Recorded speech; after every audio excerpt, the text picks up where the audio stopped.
여러분 반갑습니다. 이번 영상 같은 경우는 최근에 언론들이 뭐 의도한 바인지는 모르겠습니다만은 대한민국의 저출산 문제와 관련해 가지고 이거를 왠지 남성 탓으로 돌리고 있는 잘못된 현상이 발생하고 있어 가지고 요걸 좀 이야기해 보도록 하겠습니다.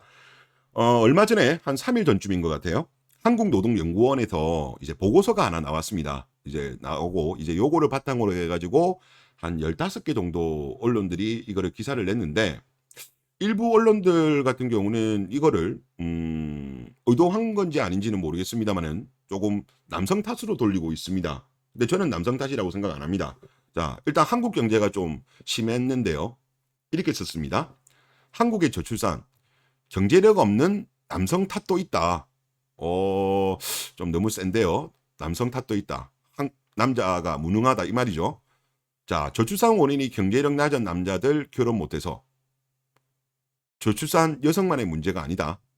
남성의 이것도 영향을 준다. 여기 이제 경제력이 낮은 거를 의미하는 건데 약간 좀 제목을 좀 이렇게 몰아가네요. 몰아가는데 자, 한국노동연구원의 이 자료를 바탕으로 해가지고 이제 이야기를 한 거예요. 이게 내용을 한번 보면 남성의 소득 수준과 혼인율의 상관관계를 분석을 했고 소득 수준에 따라서 혼인 비율의 차이는 특히 연령대가 올라갈수록 뚜렷하게 나타나는데 특히 30대 중후반의 경우에는 소득 하위 10%중 결혼 경험이 있는 사람은 47에 그치지만 소득 상위 10%는 91%로 격차가 44%에 달한다. 그리고 40대 초중반 같은 경우는 이제 뭐 소득 하위 10%는 58, 소득 상위 10%는 96이다. 그리고 40대 중후반 같은 경우는 뭐 소득 하위 같은 경우는 73, 그리고 소득 상위 같은 경우는 98%로 이렇게 연령대가 올라갈수록 뚜렷하게 나타난다. 이제 이런 이제 그 보고서예요. 그래서 여기 이제 보고서를 작성한 분의 말에 의하면 이런 이야기를 합니다. 자, 남성들의 평균적인 경제력이 과거보다 개선됐는데도 혼인율이 감소하고 있다. 그러니까 이 아무래도 그 40대 후반, 중후반 때보다 확실히 좀 낮은 현상을 나타내고 있는 거는 팩트 맞습니다. 팩트는 맞는데 이번 연구 결과는 남성의 소득 불평등과 분배 문제에 관한 정책적 연구 관심이 저출산 문제에 도움이 될 수 있음을 시사한다라고 이렇게 이야기를 했어요.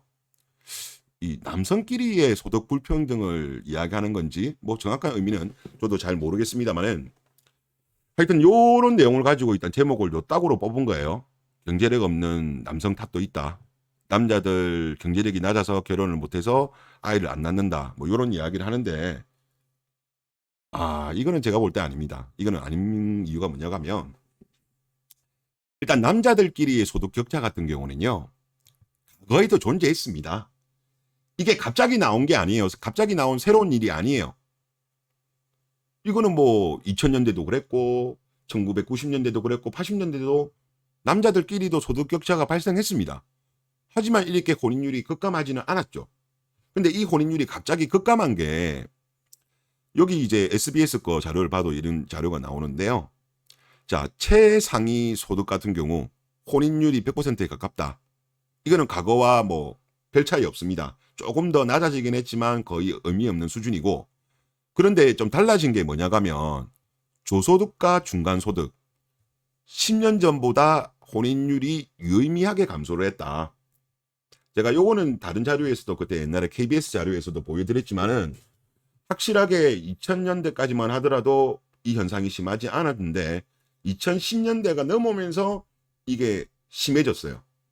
그러면 이제 1980년대까지만 하더라도 대학들 같은 경우는 뭐 여성들 같은 경우는 별로 대학을 많이 못 갔습니다. 대부분 남성들이 대학을 나왔죠. 여성들은 몇 명 없었습니다. 하지만 1990년대부터는 여성들도 학력이 올라가기 시작했고 2000년대 같은 경우는 이제 거의 뭐 차등이 없는 수준이고 사실상 양성평등이 이루어졌고 2010년대에 들어서 뒤로 가면 뒤로 갈수록 오히려 남자보다 여성들이 학력이 더 높다는 그런 연구 결과들이 많이 나오고 있습니다. 그러면 자 2010년대 이후에 지금 이런 혼인율 급감이 나타나는 거는 일단 저는 개인적으로 판단했을 때 제일 큰 거는 FM이라고 생각합니다. FM이 제일 크고 그 다음에 이제 비슷하게 이제 문제가 발생한 게 뭐냐면 하이퍼가미 현상이 여성들은 기본적으로 가지고 있는데 상향혼하는 게 사실상 기본이죠. 기본 디폴트 값인데 현재 같은 경우는 여성들의 학력 그리고 직업, 소득 최근에 20, 30대 같은 경우는 거의 이제 남성과 차이가 없다는 거죠. 근데 여성들 같은 경우는 기본적으로 하이퍼가미, 상향혼을 가지고 있고 그 가지고 있는 게 서구권에 비해서 동아시아권이 심하고 그리고 동아시아권 중에서도 한국이 더욱더 심하기 때문에 상대적으로 소득이 낮은 남성들 같은 경우는 아예 여성들이 한테 선택을 아예 못 받는 겁니다. 못 받는 거고 또 저는 그런 생각도 많이 듭니다.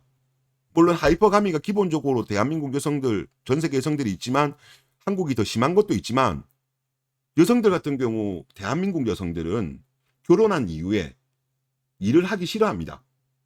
그래서 OECD 국가로 봤을 때도 대한민국의 맞벌이 비율이 매우 낮습니다. 그리고 우리가 그 국제 커플들 뭐 유튜브라든가 후기라든가 이런 내용을 보면 상당히 많은 남성분들 중에 많은 내용이 뭐냐고 하면 뭐 일본 여성을 만났거나 태국, 베트남 아니면 서양권 여성들을 만났는데 남자가 소득이 적더라도 괜찮다는 여성들이 많다고 합니다. 뭐 대한민국 같은 경우는 남자 소득 적으면 대한민국 여성들 같은 경우 거부하는 경우가 많거든요. 그런데 상대적으로 타 국가 여성들 같은 경우는 사랑하면 됐지. 소득 부족한 거는 맞벌이를 통해 가지고 우리가 그거를 해결을 하자. 적극적으로 맞벌이에 나섭니다. 하지만 반대로 보면 대한민국 여성들 같은 경우는 맞벌이에 대해서 거부감이 심해요. 뭐 경력 단절이다, 독방 육아다 이런 등등등. 그 비율이 확실히 높아요. 대한민국 여성들 같은 경우. 특히 간혹 가다가 보면 남성들 중에서 그런 경우도 있죠. 처음에는 이제 맞벌이 하는 걸로 알고 결혼했는데 이제 아기를 낳겠다라고 하면서 이제 회사를 그만두고 2년, 3년 동안 뭐 그렇게 지났는데도 아기는 안 생기고 그냥 집에서 그냥 계속 눌러 앉는 그런 것도 당하는 남성분들도 꽤 많습니다.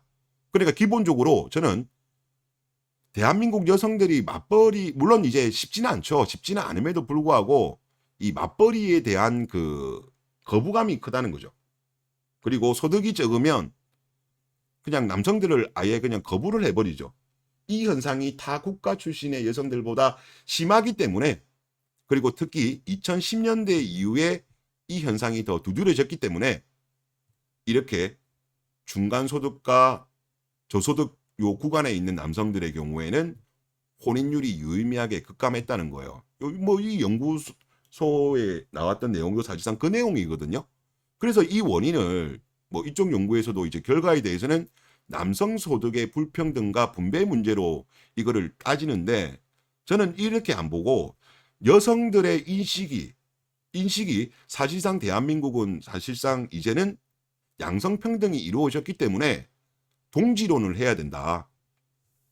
하이퍼가미보다는 동지론 쪽으로 유도를 하는 게 맞는 거예요. 그래서 남성 경제력 탓으로 몰아가는 이런 일부 언론들의 제목 같은 경우는 이거는 좀 악의적이지 않느냐 그런 생각이 많이 들고요.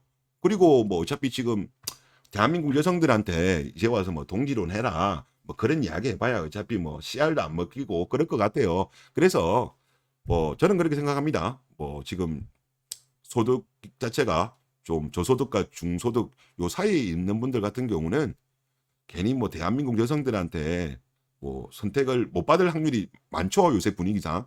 이제 그런 분들 같은 경우는 빨리 이제 뭐 국제결혼 쪽으로 선택을 해보시는 것도 좋은 생각이 아닌가. 그렇게 저는 결론을 내리고 싶습니다. 그래서 하여튼 이렇게 언론들이 남성 탓으로 몰아가지 마라. 지금 분명한 거는 남자의 경제력, 남자들끼리 경제 격차는 과거에도 존재했고 새로운 일이 아니고 대한민국 여성들이 바뀐 거다. 그렇게 정리하겠습니다. 이번 영상 여기서 마치겠습니다.